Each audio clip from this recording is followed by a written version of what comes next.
now we have a differing of opinions regarding how to approach or resolve this problem.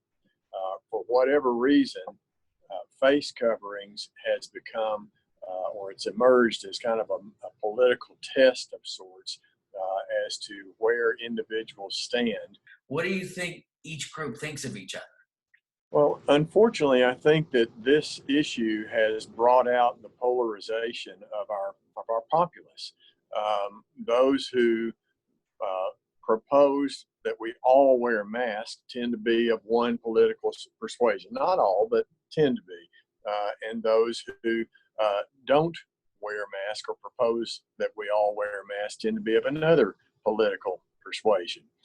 So I think that in unfortunate ways, mask wearers and non-wearers look at each other through a political lens, which sets up an unfortunate power struggle between these two groups and turns this whole pandemic issue into something it should not be. We should be working together as opposed to looking askance at each other and looking at one another with a sense of judgment, which is, I'm afraid, what's happened.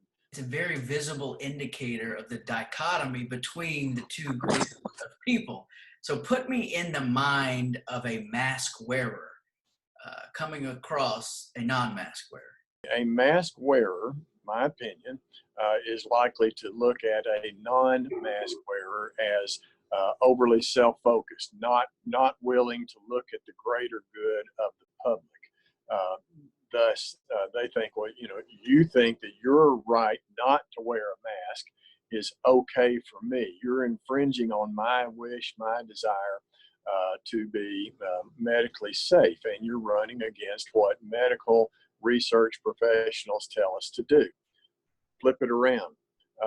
Non-mask wearers may say, well, this is a prime example of overreach by government, and I don't want to be subjected to that sort of overreach. You're trying to force your personal agenda onto me.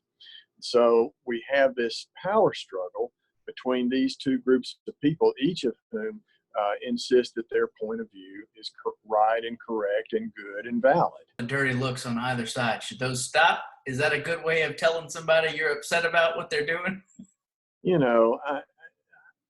I think dirty looks, stopping somebody and saying nasty remarks to them and accusations, those kind of things, they never do much good. You're only going to prompt a silent power struggle to become open, and that's not healthy or good for anybody. And when it comes down to a point of, well, it's my opinion that I should or should not have to wear a mask, then we run the risk of becoming unnecessarily stubborn.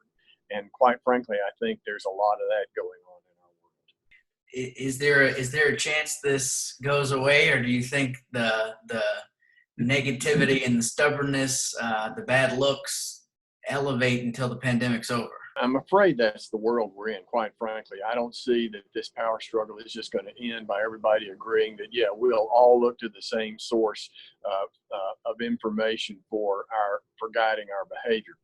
Ideally, it would be nice if from the top down, and I'm talking about the political/medical structure, if all agreed at the top levels that there would be a unified approach to this. I don't think that's going to happen, unfortunately. Flip that around, we can make this a grassroots effort. If enough people believed one way or another that we should reopen our society, and all of us agree that there is a right and proper way to do so, okay, let's do that. And let the politicians, let the powers that be know what we, the people, think and believe. And, we should be the ones who, look out for the greater good of one another if those that lead us will not. The dirty looks on either side, should those stop? Is that a good way of telling somebody you're upset about what they're doing? I think, dirty looks, stopping somebody and saying, nasty remarks to them and, accusations, those kind of things, they never do much good. You're only going to prompt a a silent power struggle to become open, and that's not healthy or good for anybody.